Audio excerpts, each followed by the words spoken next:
सध्याच्या परिस्थितीत फायनान्स कंपनीच्या रिकव्हरी एजंटांनी मोठा उच्चेत मांडून ठेवलेला आहे.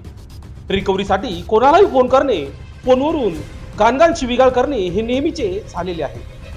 त्या उपर विशेष म्हणजे या फायनान्स कंपनीच्या कर्ज कुणीतरी दुसऱ्यानेच घेतलेलं असतं. समोरच्यांनी फोन उचलला नाही किंवा कर्ज थकले तर हे लोक मात्र त्यांच्या कॉल लिस्ट मधील असणाऱ्या व्यक्तींनाच फोन करून त्रास देतात व तसेच शिवीगाळ देखील करतात. लोन भरण्यासाठी तगादा लावतात. असाच एक प्रकार आज समोर आलेला आहे. आज दिनांक 22 मे रोजी दुपारी 1 वाजता श्रीराम पतपेढी नावाच्या बँकेच्या कर्मचारी अज्ञात महिला आणि पुरुष एका पत्रकाराला फोन करून विचारले, सतीश आसवरेला ओळखता का? त्यांनी हो म्हणतात त्या बँक कर्मचाऱ्याकडून शिव्याचा पट्टा सुरू झाला.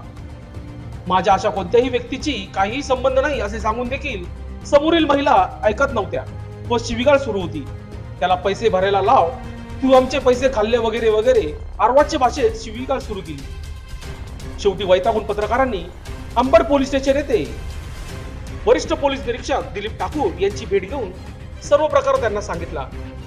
98 33 68 73 24 व तसेच 98 33 69 64 39 या नंबरवरून फोन आलेले आहेत. यांच्या विरोधात अंबड पोलीस स्टेशन येथे भादवी कलम 507 प्रमाणे गुन्हा नोंदविण्यात आला आहे.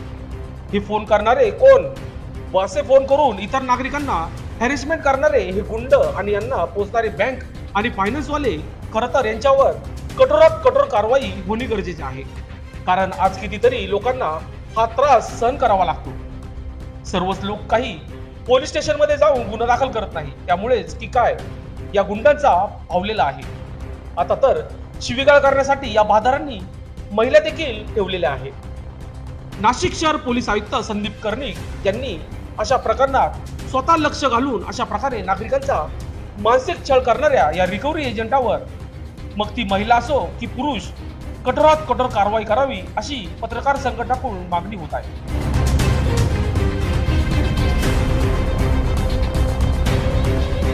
लोकशाही न्यूजसाठी बंटी आढाव, नाशिक.